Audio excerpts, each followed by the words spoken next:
In this video, I'll show you how to fix Steam Workshop lagging.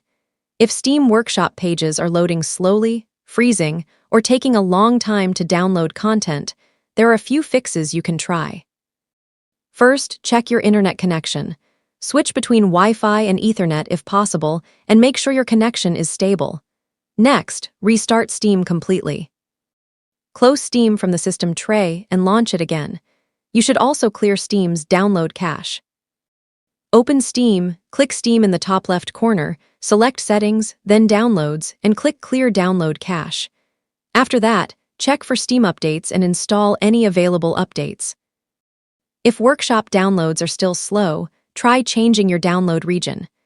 Go to Settings, then Downloads, and select a different server location closer to you.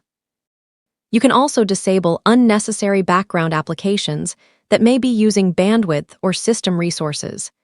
If the issue persists, verify the integrity of your game's files. Open your Steam library, right-click the game, select Properties, go to Installed Files, and click Verify Integrity of Game Files.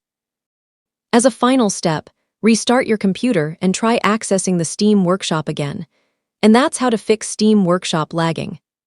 If this video helped, don't forget to like and subscribe for more helpful tutorials.